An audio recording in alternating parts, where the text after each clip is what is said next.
starting your journey to financial freedom. Now. You're listening to the New Investor Podcast.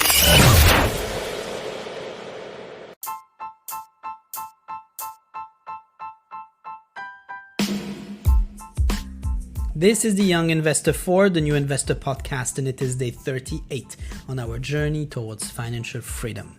I have had some very interesting days in Bangkok as part of my company's yearly conference. It allowed me to hold plenty of mini conversations with colleagues and senior leaders of the organization, leading more often than not us talking about investing. And on top of business as usual, but I obviously spoke with a little bit more passion and conviction about that subject, as I believe for me it is an actual matter of survival in the long term.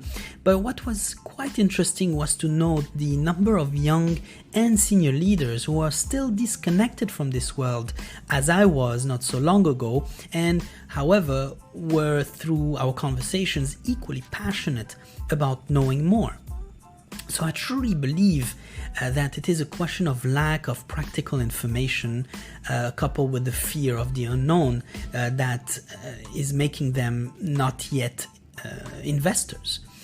And I was asked questions like, okay, but once you have started investing, how would you tackle the next financial crisis? Or which stocks would you then advise me to buy? Or how much gains have you made so far?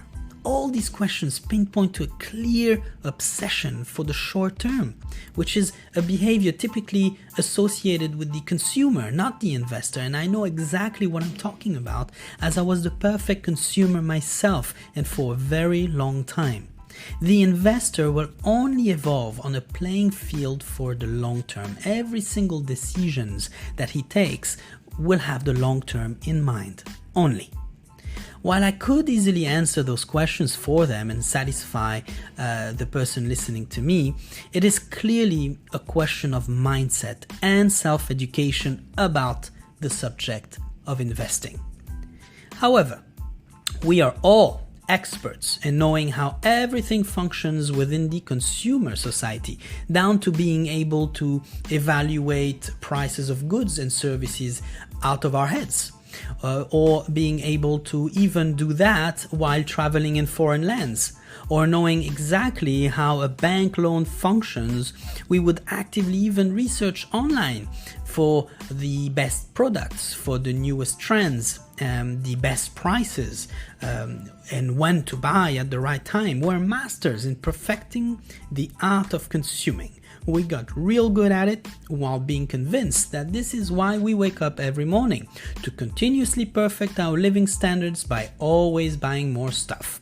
Grand vacations all over Europe, let's say, or multiple jackets, 7 pair of pants, 17 caps, 12 pairs of shoes, 3 phones.